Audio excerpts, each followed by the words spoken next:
AI, ML, blockchain, IoT, robotics has made its way into this industry and is the normal lingo, now for most of the organizations, right? Whether it is, companies who use air cargo, services, or companies which provide, cargo services, right? Just to give you some numbers, right? And this is, don't hold me accountable or responsible, but some of the benefits, right? Whether it is in transparency, digitizing, the e-airway bill. The earlier panelists were talking about the e-bill of lading. This is e-airway bill, helps us reduce, errors, right, to 15 to 20%. Automated, using IoT for your automated cargo monitoring, right, helps reduce labor cost by 15 to 25%, right? So there are tangible benefits of digitizing, this industry, right? With that, my first question, ladies first, Joyce, so I'm going to direct my first question to you. What's your take on, digitizing the marketplace, and how does it help, drive benefit, for organizations, right? So. Sure. Thank you, Gagan. And we are very happy to be here. But before we get to the answer to these questions, maybe let me just do a quick introduction of WebCargo by Freightos. So we are a software company. And when I hear from the previous panel, there are a few technology companies like us. And I certainly relate to all the pain and the joy in the technology space, yeah? So WebCargo by Freightos is actually starting the business back in 2008. And for the last 15 years, we have been very much focused on rate and quotation management software, which is SaaS, that is our solution, to empower the freight forwarders when it comes to rate distribution, sales, quotations, and all that. So we started early, yeah?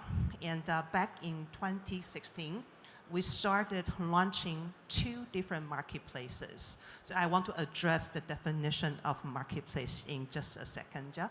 So for us, marketplace does not necessarily mean an open marketplace. It can be a public, an open marketplace. It can be also a private, secure procurement platform. Either way, I think that in our industry, people just call them marketplaces or platforms, or there are different ways to call it, yeah? So for us, we are seeing 2 separate ecosystems. One is between the carriers and the freight forwarder, and we call that a professional marketplace or a private marketplace.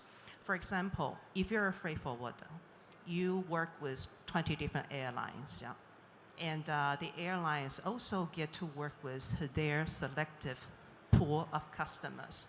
In a way, from the airline perspectives, it may not be their strategic goal to distribute and show their rates to every freight forwarder.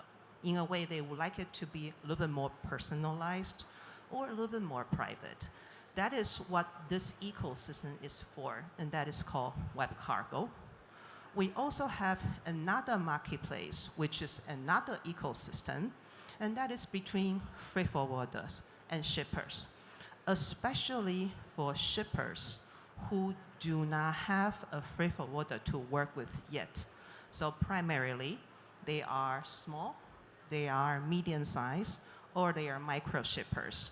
For these guys, traditionally, for them to receive a quote, so let's say that if they want to move a few boxes of this and that from Chennai to Frankfurt, if they speak to a freight forwarder, if they do not have consistent volumes, if they are not significant, let's put it that way, typically freight forwarders really don't want to work with these guys.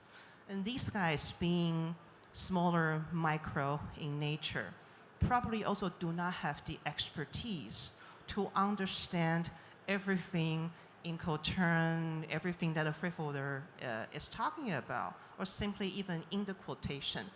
So the experience today, like fast forward to the experience today, if you go to ship.freightos.com as a shipper, you just search a door-to-door, you will see hundreds of quotes coming from freight forwarders that are already digitized on our platform because of our software, talking about us providing rate and quotation management SaaS in this industry for the last 15 years. That's how we digitize this marketplace for shippers. That is also how we digitize the connectivity between airlines and freight forwarders. So what exactly does it really even mean for every single type of user? We are talking about on the supply side, there are airlines. And I'm actually very proud to say that for the airlines on these two panels, they are all our existing partners already. So for airlines, it's very simple. Every single airline has their own platform. But the reason why they still choose to work with companies like WebCargo is because in the last 15 years, we managed to install, to implement rate and quotation management SaaS for every single freight forwarder that we have the honor to work with. And today, we empower over 3,500 freight forwarders, over 10,000 branches all over the world. So for airline perspective, if they want to have the utmost outreach to provide that transparency and efficiency to the largest number of freight forwarders in many different countries, that's probably a good place to start, which is our marketplace between airlines and freight forwarders. So again, efficiency, transparency, it sounds easy, but it took us exactly 15 years to become where we are today. Same thing for the freight forwarders and also for the shippers. The ability for a shipper to be able to run the search, see rates, capacity-driven rates and result on a result page, to be able to select their preferred shipment option, to be able to book and upload their documents and whatnot to be able to complete a shipment. You have no idea what used to be taking days and weeks, now taking just a matter of a few minutes. So that's what we do. The efficiency, the empowerment, the visibility, and also the user experience. This is all being enhanced to the utmost level. And that really takes us, and also the entire industry, over dozens of years to be where we are today. Just a related question, right? So you spoke about user experience, right? Apart from that, are there other direct benefits that the user companies, we've got Starlight, Lupin, Reliance. Why would they come to a platform, a digital marketplace? For larger shippers like Reliance, I think that first of all, because they are a much larger shipper, we call that BCO. We typically don't recommend bringing them to a open marketplace.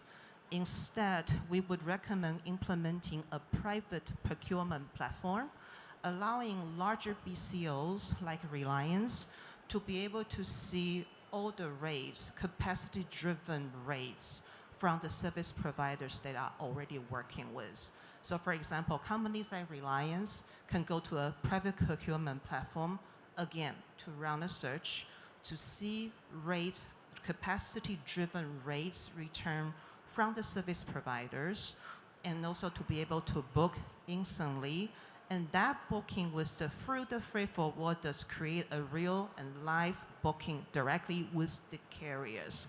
Carriers instantly confirm the moving and send back the booking credentials to companies like Reliance. That kind of, if we're talking about one country, you probably don't have a lot of feelings about that, yeah? But if we're talking about easily 100 countries, over 500 branches across 800 users, that is where you see the power of digital transformation, bring everything onto the same platform, having a unified experience and making it easy for everyone to collaborate. Thank you, Joyce. Rajesh, next question to you. We spoke about digitizing the marketplace, You know, segueing from there, what's your experience around digitizing, documentation? We spoke about e-airway bill. How do you see that evolving, and what benefits do you think would come out of that? Thanks, Gordon. Let me start with the fact where are we when it comes to air cargo business. The way we see most of the activities is there is a serious problem when it comes to sharing of data, visibility, and that's the biggest hindrance when it comes to how we can make an ecosystem which is completely digitalized. So it starts over there, and e-available, I would say, is a very baby step in the cargo industry.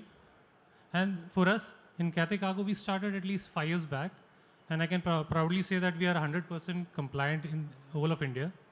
But that's a small part of it, and the key intent was to how do we remove paper completely from this ecosystem. Yes, sustainability is one aspect of it. It's about the efficiency. It's about how transparent we are when we do our business. That was the intention over there. But what we see now is with e-available and e-freight, the next big problem what we are facing is standardization of the information which is being captured. Because everyone is doing differently. So there is a need that when everyone is differently doing it, then how do we further make use of this data to the next level and make it more easy when it comes to making seamless. So in that direction, one big thing which is happening is about IATA, who's gone on IATA One Record. That's an initiative which is going to be targeting to be launched by Jan 2026. We are partnering. Cathay Cargo's partnered in Hong Kong, and the key intention is to see that how we can ensure every aspect of our business chain from start till the end, everything is digitalized and is all standardized in a way where it's not only within as internal customers, but at the same time external customers, they get the data which is very straightforward, it's easy to access. And if you want to put our APIs connected to it, it should be seamless. So that's the key intent. And with this, obviously, what we want to see is a lot more credibility coming into the business, clarity, and at the same time, it's about the efficiency which is missing, because I'm a customer for a lot of people out there, and my behavior is completely changed when it comes to the way I buy as a customer. But the fact is, our industry is really not done that type of change, which is seriously needed. So I really feel this is the need of the hour. And for a cargo business, which is a serious part of our aviation business, one thing if you see in the last 1 to 2 years time, e-commerce is expanded tenfolds. And that's the key business model for any cargo business now. But e-commerce requirement is 72 hours is the turnaround time. And does air cargo at this stage have this capability to give that support to them? I would put a lot of question marks to it, because a lot of people are not really evolved that digital space. So there is a need that we first change our approach with digital approach and slowly bring that change. If not, I would say that many of us would find it difficult to sustain our business here. So that's why I would say e-commerce is a simple example. So e-available or e-freight, I would say, is history. Now it's time we look forward. All right, understood. Surendra, question to you, right? As a user, right? What's your experience on the digitization of the whole cargo business, and especially air cargo, right? Pharma industry heavily relies on air shipments, right? So what has been your experience in this whole digital revolution? Yeah, thanks for that question. And thanks for asking me a very easy question, in fact. You're just asking me what are my expectations and what is my experience in that sense. So first of all, good evening and thanks for being a part of, I'm really part of this wonderful session that we are having here. Well, as a pharma company, especially Reliance Life Sciences, if I'm talking about, we are a pharma biotech company, and over 90% of our cargo is biological cargo, let's say, which requires strict temperature control within 2 to 8 degrees Celsius. And since we do not operate through any C&F agents, we ship everything right from our factory to all the 60 countries that we export to and everywhere in India. So we don't have huge cargoes, maybe a bulk cargo going to CNF where they break and send it to customers. So we have a challenge of retail, kind of having retail packs going right from here to individual customers. Uh, since these are retail packs going distributed, so even if there is a customer, let's say, which is one of the government customers, for example, and although the customer places one order on us, but they say that you need to distribute this to 22 hospitals within that particular state, and the hospitals are geographically located wherever they are, and they are all kinds of odd quantities. So all this puts a restriction in terms of sending bulk consignments through reefers, and hence we are necessarily to depend on passive packing, which is a box inside having some kind of a coolant, and that puts a limitation in terms of the transit time within which it has to reach. Because the transit time for a validation for most of these boxes will be, let's say, 48 hours, max 72 hours if you have a little expensive box, maybe 96 hours in some cases, but generally about 48 hours. That's a normal standard lifetime. And when we say 48 hours, it means from the moment it is packed till it is opened, unpacked, and kept into a refrigerator at their end. So the time available for a freighter is even much lesser than that. And hence, each shipment is tracked. A pack may be having something worth 5 lakhs, 7 lakhs, 8 lakhs at times, a small pack, single pack, and it's a life-saving medicine. We don't have CNF agent. So if somebody requires this in a particular hospital, and if it is not available on that day, sometimes there are frantic calls that, okay, there's a so-and-so operation tomorrow, and we need this for certain patient. It has to reach there. So we track every piece of shipment that goes right from here till it reaches the final destination. There's somebody who's doing the tracking continuously for each of the shipments. With this, I give this background just to explain the context. With this kind of a method, we are not able to, we have not experienced, we are not heavily into digital. Of course, there's another reason for that, because pharma companies will first invest, I'm sure Saurabh will. R&D, yeah. Yeah, R&D, quality oriented processes, operational excellence, and then finally they will go to cargo kind of thing. So, but directionally, we have a very clear mandate that everything has to be digitalized, and that's where we have been moving very, very aggressively. What a customer, as a customer, what we want, I think that's an answer which you ask anybody in this hall or outside, they will ask the same thing. We want a competitive rate. We want a damage-free delivery. We want reliable transit time. Yeah. We want to understand if something is going wrong en route, we want that freight forwarder or the agents to have an ability to spot that, consult us, and also do the troubleshooting at that end. And we also want somebody to be a single point of contact who can take all the complexity out of us and manage everything for us. So that's the kind of expectation that I think anybody will have that. It's not very different. Sure. But one added thing which I always feel, especially in terms of a logistics service provider, is you also need people. See, when you go to completely digital platform, you need to develop that kind of a confidence before that confidence in terms of reliability, trust, transparency, everything. That takes time.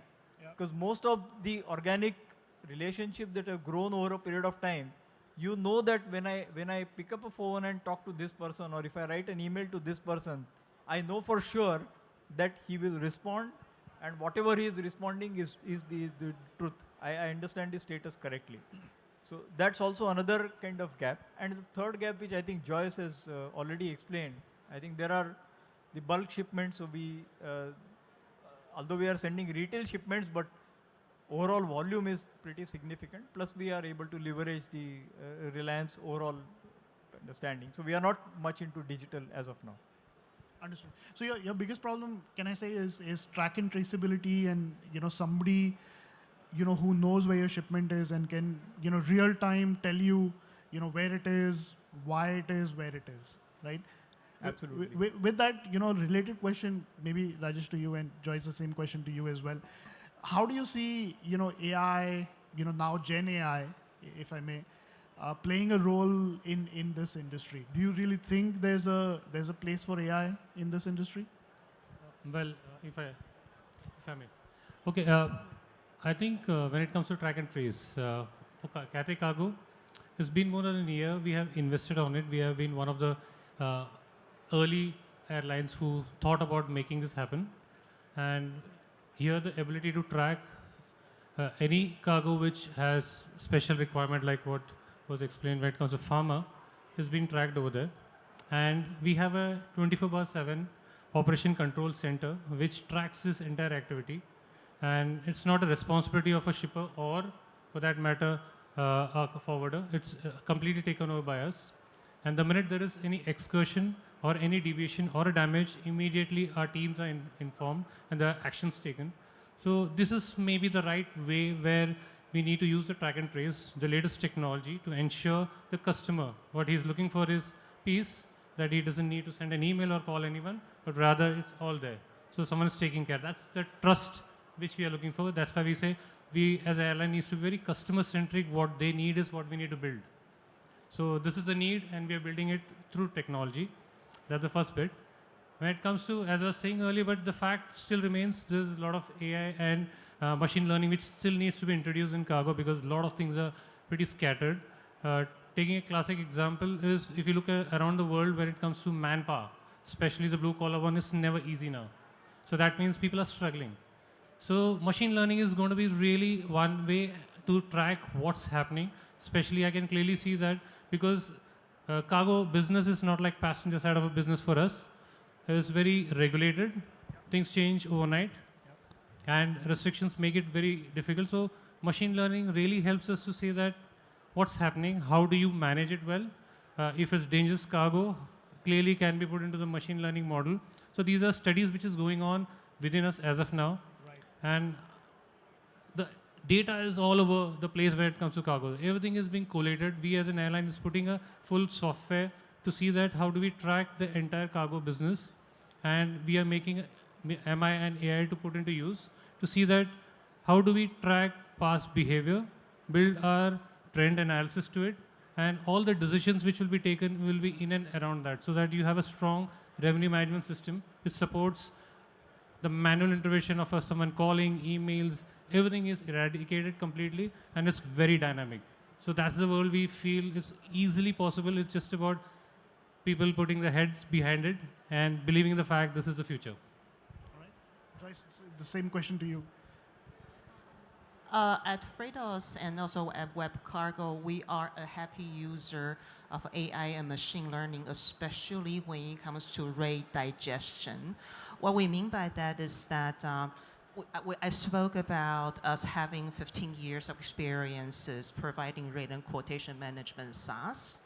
And one component that is very important is to be able to take in any rate sheet from anyone, to be able to understand it, to be able to clean it up, to be able to standardize it, to be able to upload it. Basically, to be able to create and build rate database for every single freight forwarder. So you can imagine if it is a human being doing the work, it's almost impossible. We are talking about 3,500 freight forwarder across 10,000 branches.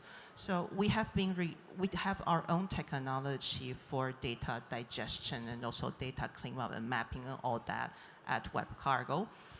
And one thing about AI and machine learning is that you need a huge amount of data for training purposes and also for commercial purposes. And this is where we are seeing the value of AI helping us, which is to process large amount of data and also to use the business logic that we have built over the years to be able to make sense of the data, structure that according to the business logic, and to be able to build that up properly for every single freight forwarder.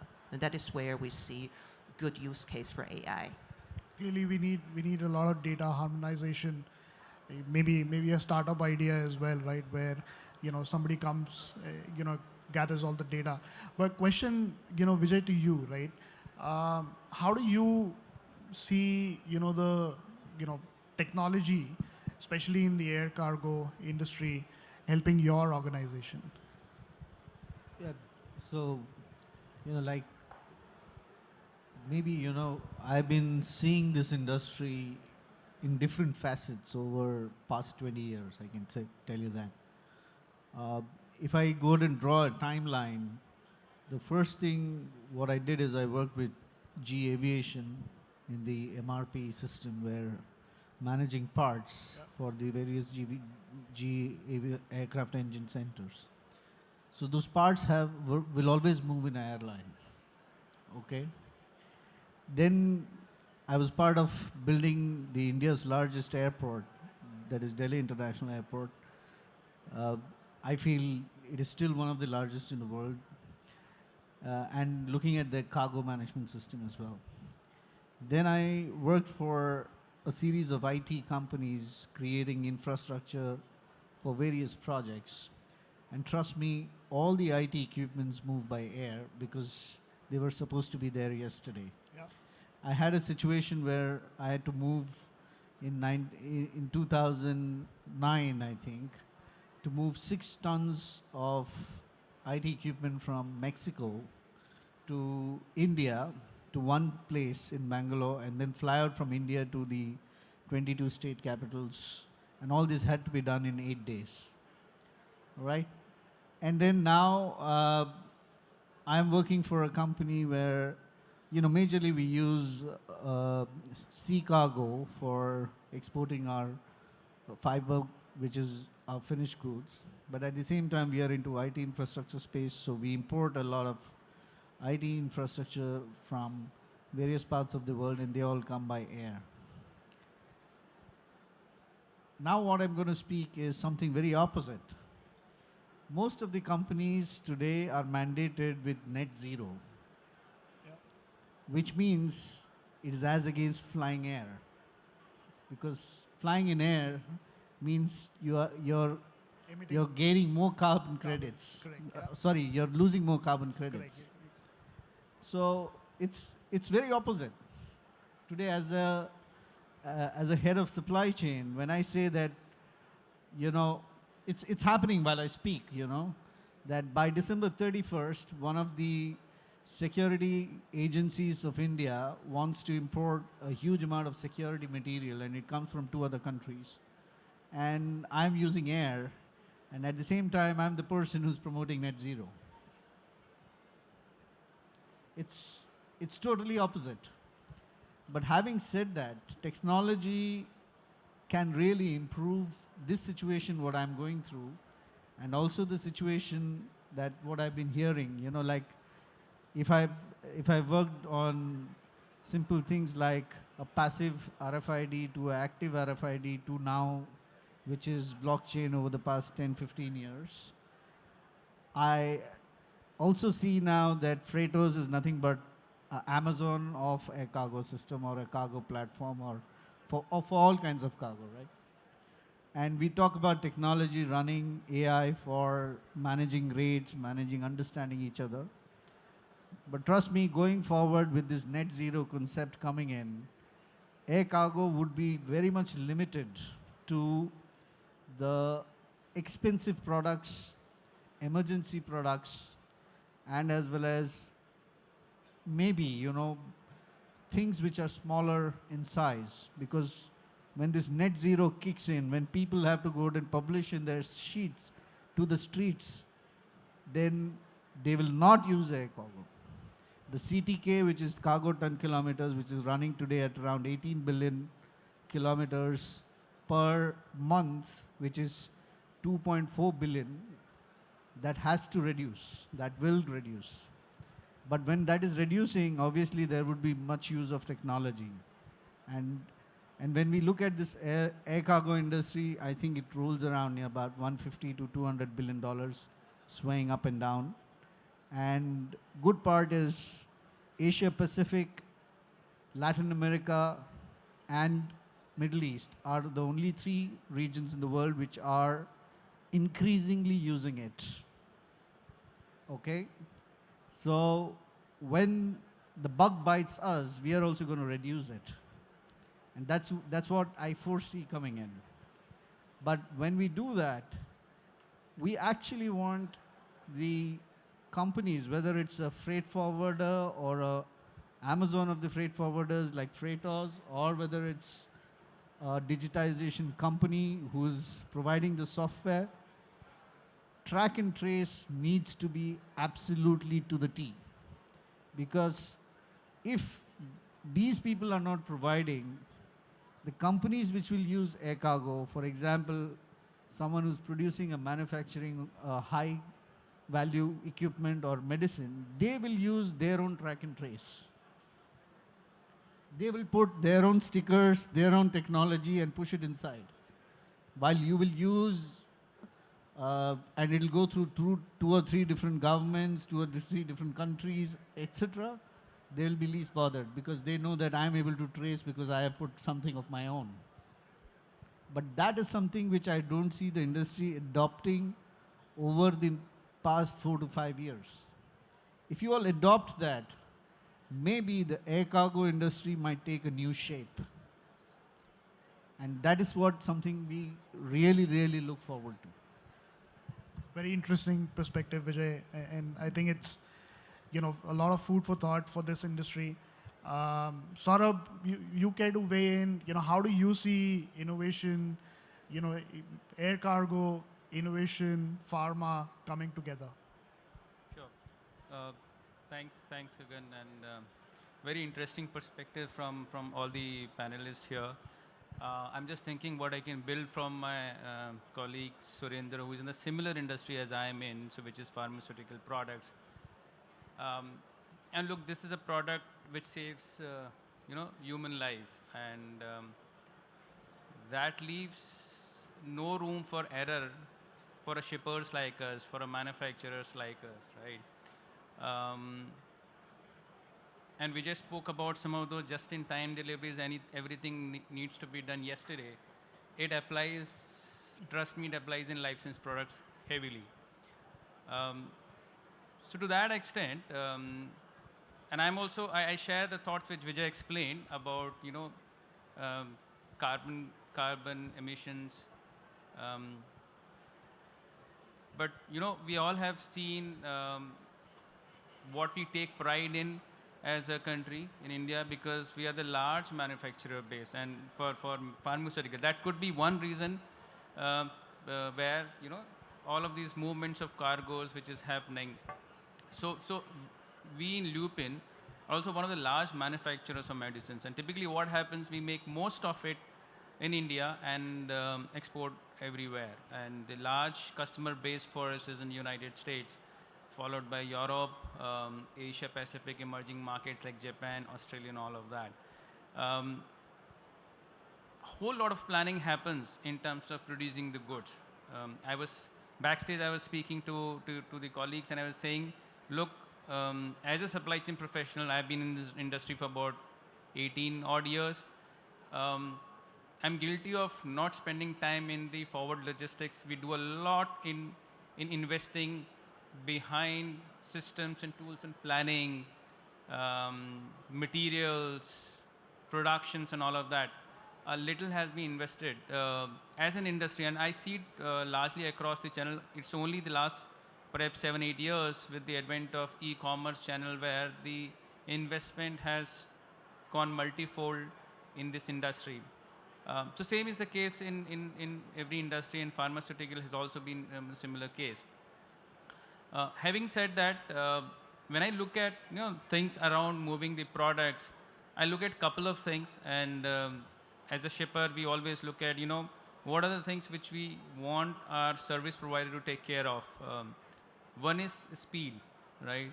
Um, I make products day in day out, and there are a lot of products which we plan to launch in different markets, and with such a long gestation period, the push comes to the last stage, which is on logistics, right? So I really don't want to waste my time and figuring out this whole channel. I would look at some platform which gives me an immediate channel, immediate service providers where I can just go and move the cargo. And the cargo typically, as Surendra spoke of, are the refrigerated cargo, and these are 2 to 8 degree, not even refrigerated. This 2 to 8 degree cargo, and every cargo, mind you, every product, every box, every dabba which you see gets traced, and every dabba is seen the kind of temperature, movement this box has seen. If I'm moving it from, let's say, Indore via JNPT via Washington to let's say somewhere in Louisville, in entire chain this box is seen has it moved outside the 2 to 8 degree range. That's the kind of precision. If it moves, the entire consignment get rejected by the quality folks there. So that to that extent, it is tracked that strongly. So speed, quality. I think I was speaking of quality as an angle, which is what I just spoke of. We can't have product seen abuses anywhere across the channels. It has to see the way we pack it has to move in the similar conditions, be received in this warehouse in the similar conditions too. Um, Third, I believe, I think, yeah, so with a lot of competition around, one is everyone like us in shipper, we would look at competitive rates. The visibility around this prices, this capacity is really needed. Yeah. And I struggle when I look at with the team, what's the kind of capacity. I was speaking to Joyce and Surinder backstage. I was saying, look, I need to know what's the kind of capacity I'm going to have from this channel next 6 months. And I understand that's possibly quite difficult, but the kind of technologies which is coming, the open platform, Joyce, the team you guys are creating should be able to give us that kind of a visibility. What's the kind of capacity you're going to see. Yeah, so that is useful because I don't want to plan for today. I want to plan for next 5 or 6 months to the least, right? Fourth and last thing I would ask to kind of look at, this in this logistics space requires a whole lot of documentation, man. And I see there is a host of team, bunch of guys who are sitting in the office doing just this documentation, right? I would look at technology which can really make it, one say digitalize, right? Do it, right? I'm hearing about digitized word for so long. And I see it happening in past, but I think a lot has to move. People have to move fast here. We as a consumer, as well as a technology, I'm sure a lot of you guys and many people who are in this forum have come here to get a sense of it, what a shipper needs and what you guys are developing. Do it. It's a need of the hour, right? I hear about a lot about blockchain. I'm yet to see a use case, man, to bring it to the industry. I can tell you, a lot of you who's investing time and effort, we as a shipper are I would say desperate to look at some good ideas, not ideas, use cases, demonstrate, delivered for us, right?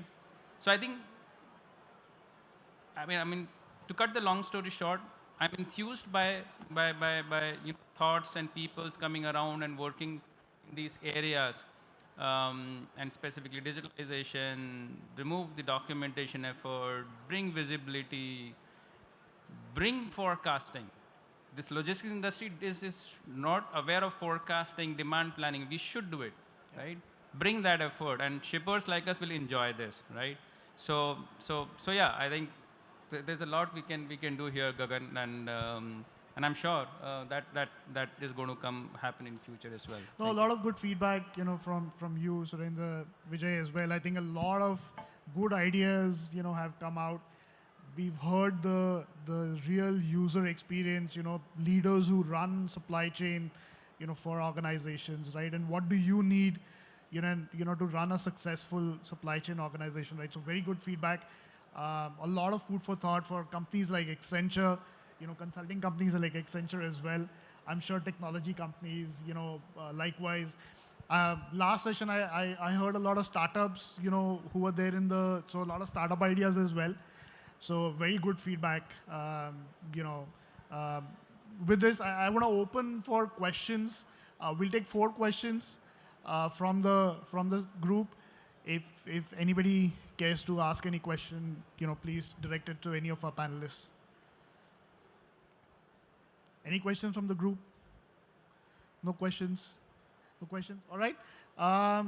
lastly, I want to ask, Joyce and Rajesh, both of you, right?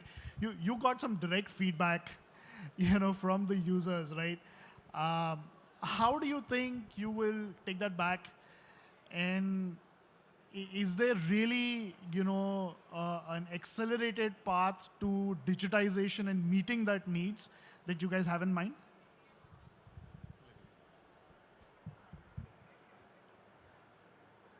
So about capacity in the upcoming six months, from the web cargo perspective, we would also love to have that from cargo airlines, yeah? Because at the end of the day, if we're talking about the digitalization of all, for all types of users, we are talking about three key elements. And one can really not skip the steps. The first thing is starts from structured data, and then that comes with the internal automation, especially reflecting the business logic of any organization in and out. The third part or the third element would be external connectivity. So once everything, every dot is being connected, then what you're looking for when it comes to forecasting of capacity, air and ocean, the change will have to start from cargo airlines or ocean carriers and all that, and that will flow to technology companies like us, through us to freight forwarders to shippers, so that everybody wins. I don't know if you agree or not. That makes complete sense. Yes, when I started the discussion from my end, there was something which I shared. There is seriously some problem when it comes to the entire air cargo, uh, how transparent and visible they are. And looking at the customer needs, believe me, as Cathay Cargo, this is something which we have been seriously looking at. And we have all the tools ready, but it's a industry need. It's not one airline can't do it. Correct. I think every touch point from the entire supply chain has an equal role, and we are looking for partners who can really come and test it, utilize it, so that we create an experience. Customers like you value it and say that, wow, this is what I am looking for. Unfortunately, till now, I would say that it's still not a reality. And we need more partners who come out and say that, because if you need information like what's the space entirely available, your capacity which is there for next 6 months, you want to have the projection, we need all my fellow airline partners also being openly coming out and sharing all the data so that customers like you can take quality business decisions. So I'm looking forward to that. And believe me, after the discussion, maybe few more people come on board. I think that will help everyone. And perhaps that's an AI topic as well, right? Um, Exactly. use it. I mean, the cargo is moved by air for so long, right? And I'm sure every carrier, every freighter is tracked. So there is a finite movement which is happening. So all of that can be visualized and forecasted. And of course, forecast is forecast, right? It can have even 50% accuracy. But start using it is the fact where I was stressing upon. Um, and you have to also make us learn use it. Lot of shippers like us may not know how much we can use this information for. Um, go back, I'm just taking a very lame example. Um, India used to be eating sweets in the festival period. Companies like Cadbury's taught us that not just the sweets, you guys can have chocolates too. Um, I really want someone in the logistics industries to take lead and tell the shippers, what else can you do? Because we're so humongously tied up in our own stuff. And I said the outbound logistics piece can be really revolutionized with the advent of technologies which we just spoke of. Clearly, the industry is looking for the Cadbury, to come out, right?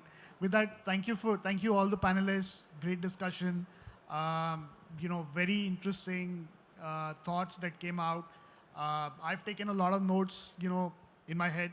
I probably will reach out to some of you as well, see how we can collaborate. But, thank you. esteemed panelists. Appreciate you guys taking the time out, in your busy schedules. And then back to Pinky. Wow, ladies and gentlemen, that was an incredibly insightful session. Let's hear it for our wonderful panelists.